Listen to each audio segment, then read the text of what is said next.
አንድ ያልታሰበ ደስ የሚል ዜና ተሰማላት። ሉሊት እጅግ በጣም አሁን ላይ ያለችበት ሁኔታ እጅግ በጣም የሚያሳዝንና የሚያሳስብ ጉዳይ ነው።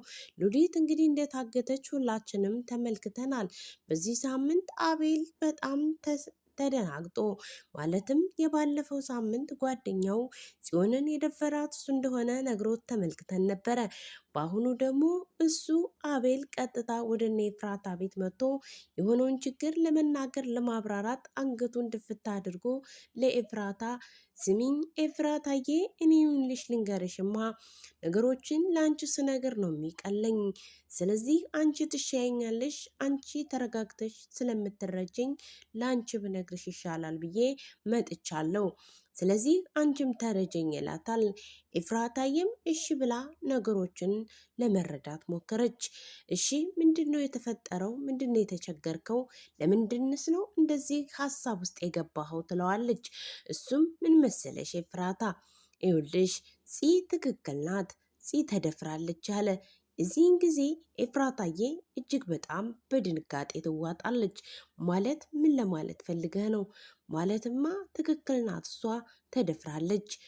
ደግሞ እኔ ያላደረግኩትም እንጂ ሌላ ሰው ጥቃት እንዳደረሰባት ደርሼበታለሁ፣ ደግሞም ሰምቻለሁ። ይኸውልሽ ኤፍራታ እንዳታዝኝብኝ፣ እኔ አሁን እሷን ለማስረዳትም ሆነ ለመንገር ፈጽሞ ከእሷ ፊት መቆም አልችልም ይላታል። እዚህን ጊዜ ኤፍራታ አጨናነቀችው። ስማኝ፣ ማን የደፈራት? ደፋሪውን ንገረኝ እባክን ትለዋለች።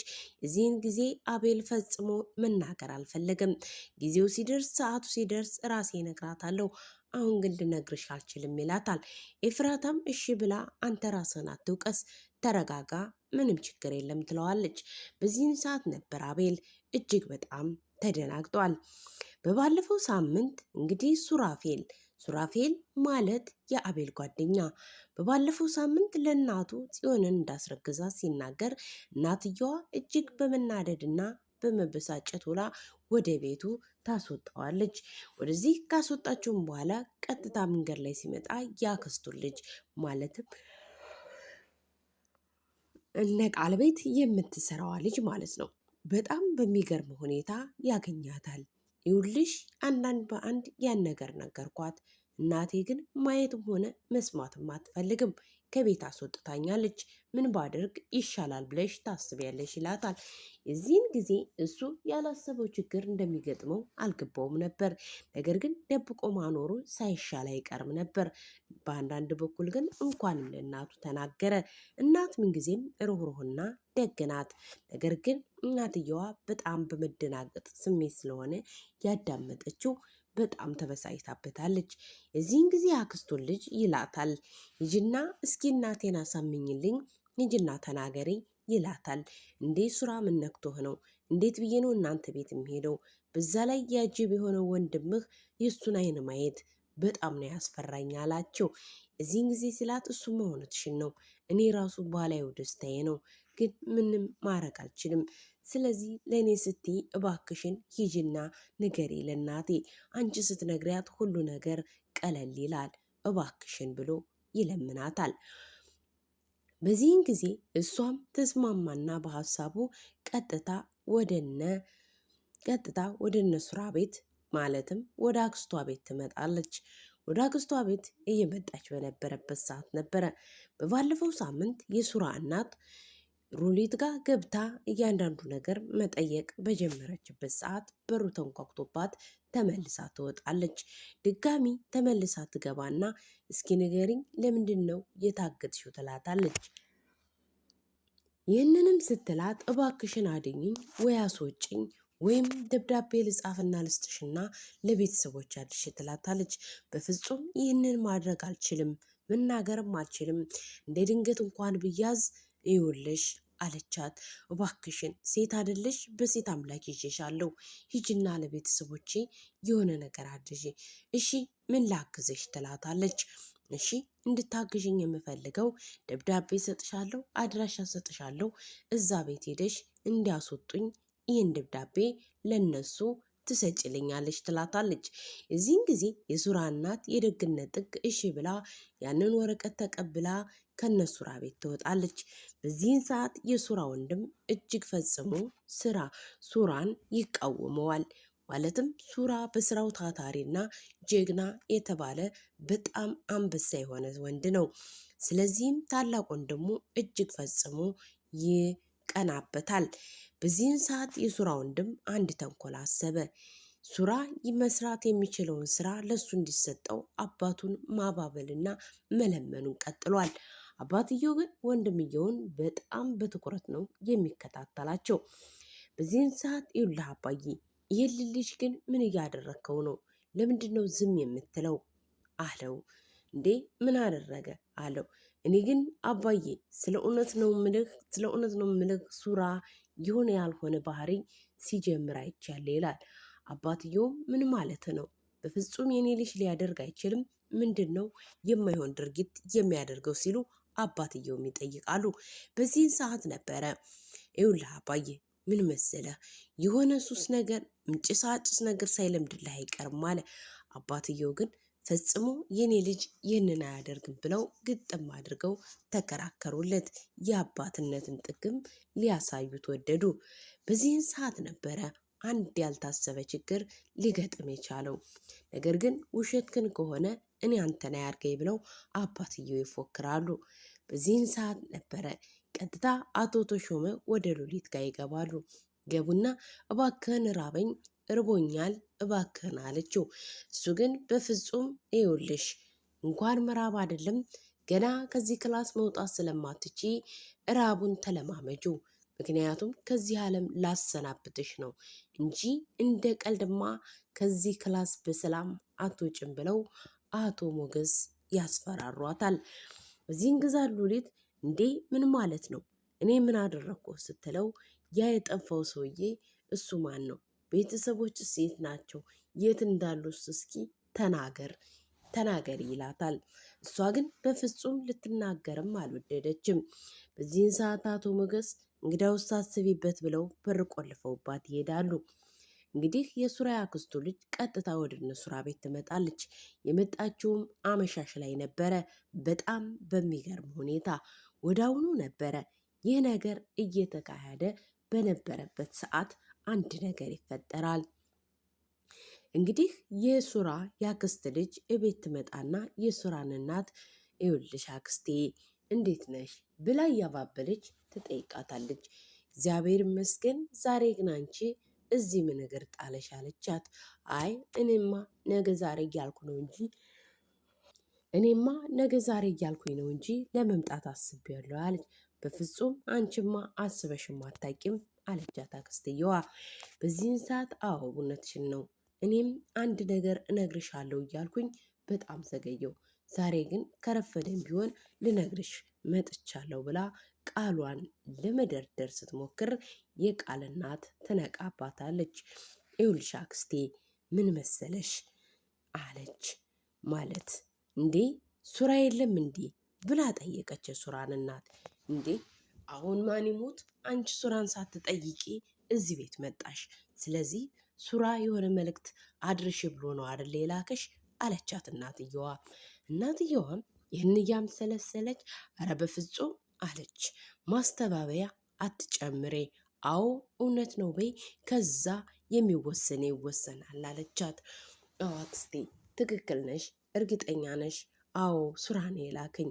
ነገር ግን ሱራ እኮ አስቦበት አይደለም። እሺ አስቦበት ካልሆነ አንቺ ያድርግት ሲደረግ የት ነበርሽ ብላ ታፋጥጣላለች። ስለዚህ አንቺ ባጠገቡ አልነበርሽም። ስለዚህ ስተትም ነው አይደለምም ነው ለማለት አንቺ ልትሆኝ አትችይም ትላታለች። በዚህም ሰዓት ነበረ የሱራ እናት እየተናደደች መናገሯን ቀጠለች። እንግዲህ ያክስቷ ልጅ ማለትም የእህቷ ልጅ እያባበለች መጠየቋን ቀጠለች። ይኸውልሽ ያ ነገር ሲፈጠር እንግዲህ ሱራ እንደምታውቂው ጓደኛ እንዳለችው ታውቂያለሽ። እሱም ጠጥቷል፣ በጣም ራሱንም ስቷል። ራሱን መቆጣጠር አይችልም። እንግዲህ ሱራ ከተኛበት ጋር ተኛች። እሱ ደግሞ ፍቅረኛው ወይም እጮኛው መስለው አብሯት አደረ። የተፈጠረው ይሄ ነው። ከዚህ ውጭ ሌላ ምንም የተፈጠረ ነገር የለም። አንቺም ሱራን ታውቂዋለሽ። ሱራ በህይወቱ መዋሸትም ሆነ መቀለድ አይችልም። እውነቷን ፍርጥ ያደርጋታል። ከዛ ከመሸበት ያድራል ትላታለች።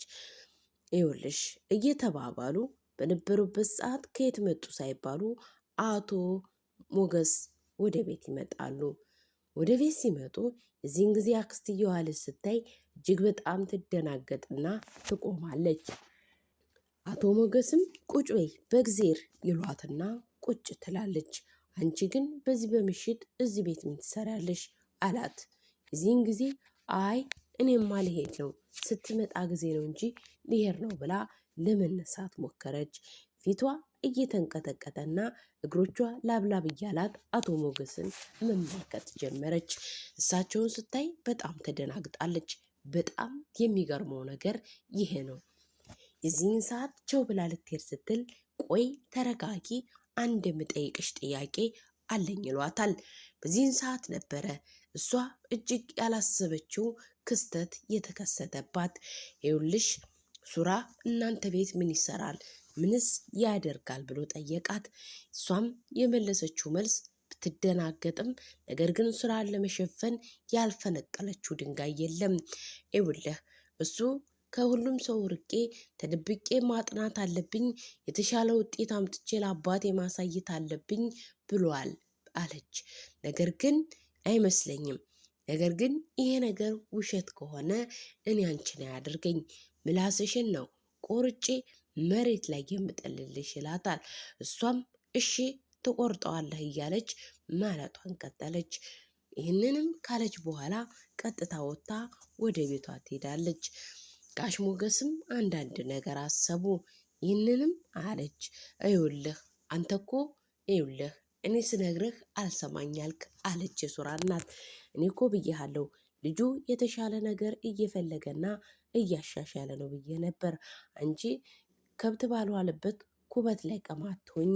እሱ እንደዚህ አይነት ድርጊት እያደረገ አይደለም የሚገኘው። ስለዚህ እሱን ወግነሽ አትከራከሪ ይሏታል። ይህንንም ሲሏት እሺ አለች። ቀጥታ አቶ ሞገስም ወደ ሉሊት ጋር ይሄዳሉ። በዚህን ሰዓት አንድ ያልታሰበ ክስተት ይከሰታል።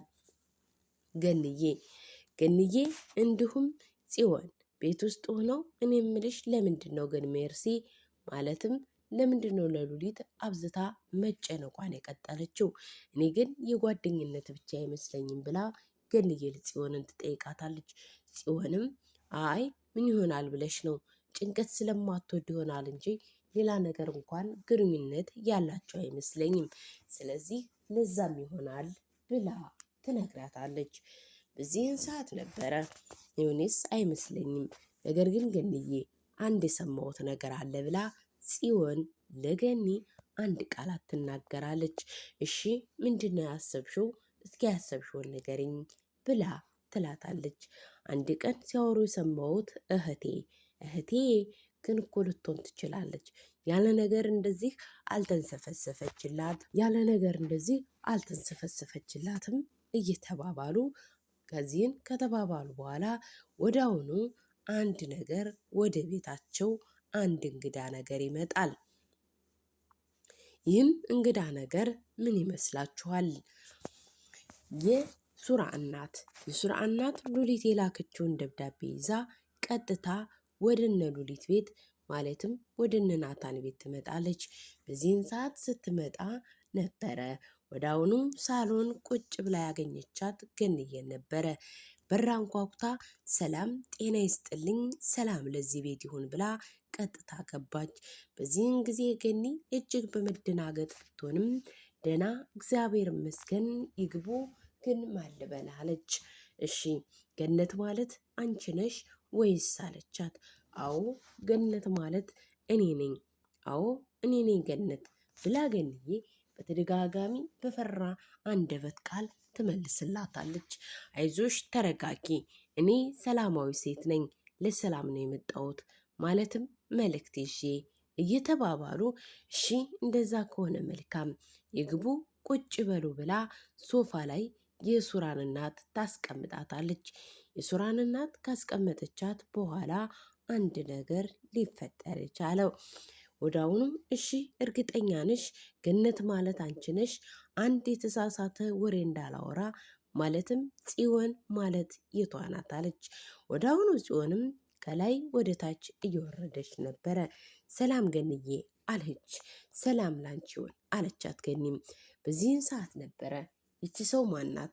ምን ልታረግስ መጣይ ብላ ጽዮን ከረር ባለ ቃል መናገሯን ቀጠለች። በዚህን ሰዓት ተረጋጊ፣ እኔ የመጣሁት ለሰላም ነው። ታዲያ አንቺ ምን ትሰሪያለሽ እዚህ? እኔማ መልእክት ለጽዮን ወይም ለገነት ካልሆነ እንዳትናገሪ ወይም እንዳትሰጪ ብላኛለች። ስለዚህ ለዛ ነው ብላ ትነግራታለች። በዚህን ሰዓት አንድ በመገረም እጅግ በመደነቁና ለመስማትም ዝግጁ ናት። ነገር ግን ንግግሯን አክርራ ቀጥላለች። ጽዮን ይኸውላችሁ እኔ የመጣሁት ሉሊት ልካይ ነው አለቻቸው። የዛን ጊዜ በድንጋጤ ከመሬት እነሱና ወደ ላይ መንጠር ነው የቀራቸው። በጣም ተደሰቱ። እሺ ምን ሆና ነው? የት ናት? ብለው አከታትለው ይጠይቋታል የሱራን እናት። የሱራም እናት መናገሯን ቀጠለች። አዎ ሉሊት ያለችው እኛ ቤት ነው፣ ማለትም በአጋቶች ታግታ። እና ታዲያ እህታችንን አግተሽ ነው እንዴ ቤታችን የመጣሽው? ታዲያ ምን ትሰሪያለሽ? ብላ ጽዮን ትኩስ እያለች ከባድ ቃላትን መናገር ፈለገች። በዚህን ሰዓት ገንዬ ብልሃተኛና ጥበበኛ ናትና ተረጋጊ፣ እባክሽን ተረጋጊ፣ እውነቷን ሊሆን ይችላል፣ ስለዚህ ተረጋጊ ትላታለች። በዚህም ሰዓት ነበረ ይህም እየሆነ በነበረበት ሰዓት ገንዬ ለማዳመጥ ሞከረች። እሺ ምንድን ነው አለች። ማለትማ ልላችሁ የምችለው ይህን ወረቀት ሰጥታችኋለች፣ ይህን ወረቀት እናንተ አንብቡት፣ ከዛ በተረፈ መልካም ጊዜ ይሆንላችሁ ብላ የሱራ እናት ከቤት ትወጣለች። በዚህን ጊዜ እጅግ ገንዬና ፂ በመገረምና በመደነቁ ነው ያንን ወረቀት ገልጠው ሊያነቡት ወደዱ። ግልጥ ሲያደርጉት ትክክለኛ የሉሊት ጽሑፍ፣ ትክክለኛ የሉሊትን ማንነት በገጽታ የሚያንጸባርቅ ነው። እንዴ ገንዬ ቆስቲ እናንብበው ተባብለው ገንዬና ጽዬ ጉልበትና ጉልበታቸውን ገጥበው ያንን ወረቀት ሊያነቡ ሲል አንድ ያልታሰበ ከውጭ አንድ ነገር መጣባቸው። እሱም ቃል ነበረ። ቃልም መጣና ሰላም ቤቶች ጤና ይስጥልኝ ማለቱን ቀጠለ። አብሮ ይስጥልን፣ ግባ ተባባሉ። ገንዬ ያንን ወረቀት እየደበቀች ወደ ጉያዋ እያደረገች፣ ነገር ግን እሱን በሰላምታና በመልካም ንግግር ግባ ትለው ጀመረ። በዚህን ሰዓት ነበረ ቃልም ከገባ በኋላ ቀጥታ ቁጭ ብለው ከፂ ጋራ አንዳንድ ቃላቶችን ማውራትና መነጋገር ጀመሩ። እሱም እየተነጋገሩ የነበሩት አንድና አንድ ነገር ነው። እሱስ ምንድን ነው ብላችሁ ከጠየቃችሁኝ የምመልስላችሁ አንድና አንድ ነው። ይኸውልህ ችግር አለ ብሎ ጽዮንን ይጠይቃታል። አዎ እጅግ በጣም ችግር አለ። ቃል አንድ የተፈጠረ ከባድ ነገር፣ አንድ የተፈጠረ ችግር አለ። ስለዚህ እሱን ነገር በፍጹም እንዴት አድርገን ማቅለል እንደምንችል አላውቅም ትለዋለች። ምንድነው እሱ? እስኪ ንገረኝ። ማለት ሉሊትን የሆነ ሰው ያገዳት ይመስለኛል። ማለት ምን አይነት ሰው ይላታል። ማለትማ ያንተን እህት የሚፈልጋት። እንዲህ ታውቂዋለሽ እንዴ? እዚህ ሰፈር ነው እንዴ አላት። ጽዮንም ያለማንገራገር አዎ በደንብ አውቀዋለሁ፣ እዚህ ሰፈር እኮ ነው። ነገር ግን በጣም የተረገመና ክፉ ሰው ነው። ስለዚህ ስለሱ ሰው ምንም አይነት ጥያቄ ባትጠይቀኝ ደስ ይለኛል አለች። በፍጹም እንዲህማ ሊሆን አይችልም፣ እሱ ማን ስለሆነ ስለዚህ ስልክ ቁጥሩን ስጪኝ ይላታል። ያንን ስልክ ቁጥርም ትሰጠዋለች።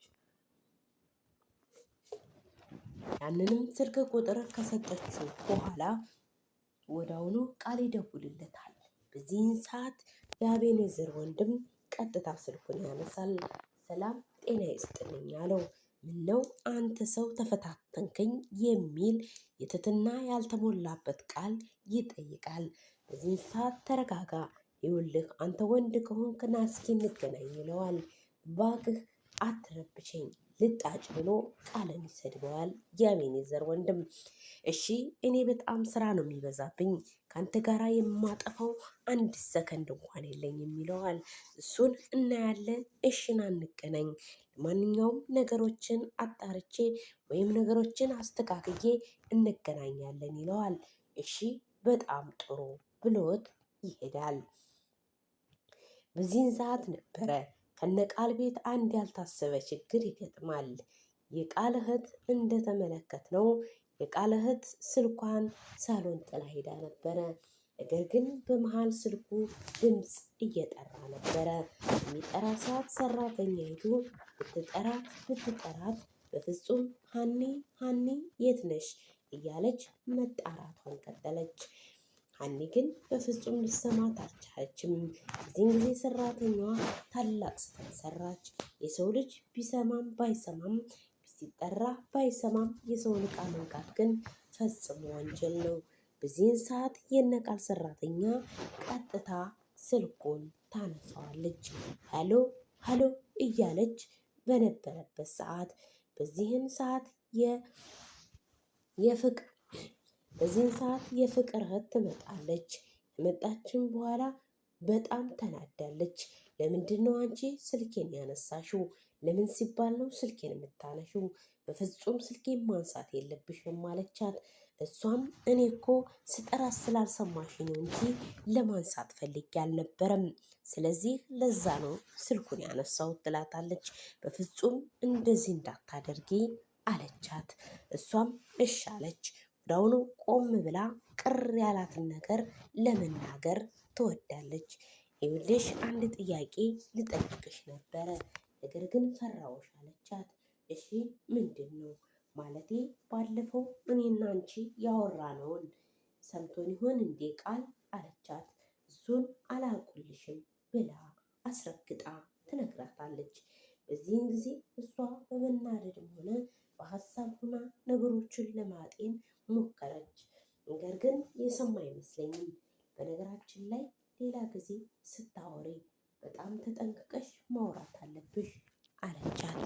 ሰው ይኖራል አይኖርም ብለሽ ገምግመሽ መሆን አለበት። ዝም ብለሽ ካፍሽ የመጣውን ሁሉ እንድታወሪ አልፈቅድልሽም ትላታለች። እሷም እንኳን ያሁኑን አልሰማኝ እንጂ ምንም ችግር የለውም ትላታለች። ከዛ በመቀጠል የአቤኔዘር ወንድም እንዲሁም ጋሽ ሞገስ እቤት ይገናኛሉ። ወዲያውኑ ያደረግከውን ነገር ተናገር፣ አንተ እየሰራህ ያለውን በህይወት በሙሉ ያደረግከውን በሙሉ ትናገራታለህ ይለዋል። አባትየውም እስኪ ልጄ ልጠይቅህ አለው። እሱም በትህትና አባዬ ጠይቀኝ ምንድን ነው አለው። እኔ የምልህ ሶስት ጀምረሃል እንዴ የሚል ቃል ከአባቱ አንደበት ሲወጣ እጅግ በጣም ደነገጠ። በፍጹም እኔ እንደዚህ ላደርግ አልችልም። ስለዚህ እሱን አትመነው ይኸውልህ አለው። እሺ ለማንኛውም አንተ አመንክም አላመንክም አንድ ማስጠንቀቂያ እሰጥሃለሁ። ያለ እኔ ፍቃድ ከዚህ ቤት በፍጹም ንቅንቅ እንዳትል፣ ወዴትም እንዳትራመድ ይልና ትልቅ ማስጠንቀቂያ ይሰጠዋል።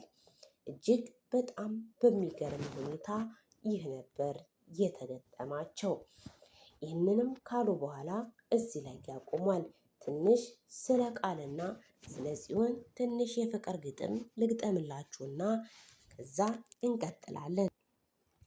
እሺ አሁን ይዤላችሁ የመጣሁት የሐረግ ክፍል 215 የፍቅር ግጥም በተለይ በጥልቅ ለሚዋደዱ የልብ ስሜት የሚነካ የሚያምር የቃላት ቅንብር ለመግለጽ የሚፈልጉ ያዘጋጀውላችሁን ላቀርብላችሁ ነው።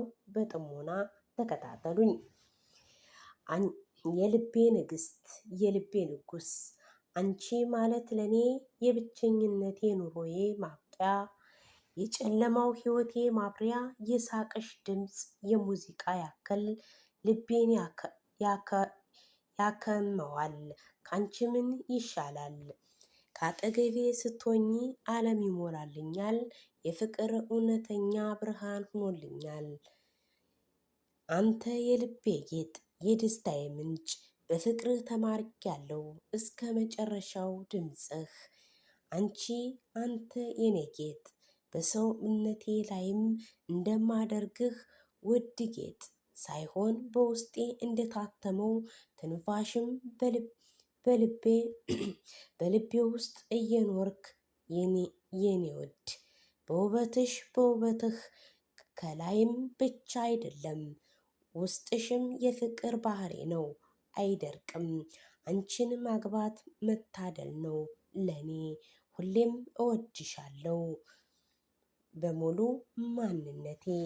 ዛሬው ይዤላችሁ የቀረብኩት ይህንን ይመስል ነበር። በሌላ ፕሮግራም እስከምንገናኝ ድረስ መልካም ሳምንት። እስከዛው ድረስ ለያሬድ ሚዲያ አዲስ ከሆናችሁ ቻናሉን ሰብስክራይብ እንዲሁም ቪዲዮን ላይክ በማድረግ ሀሳብ አስተያየታችሁን በኮሜንት መስጫ ቦክስ ሳጥን ውስጥ አስቀምጡልን። መልካም ቀን፣ መልካም ጊዜ። ሰላም ለሀገራችን፣ ሰላም ለወገናችን። እንወዳችኋለን።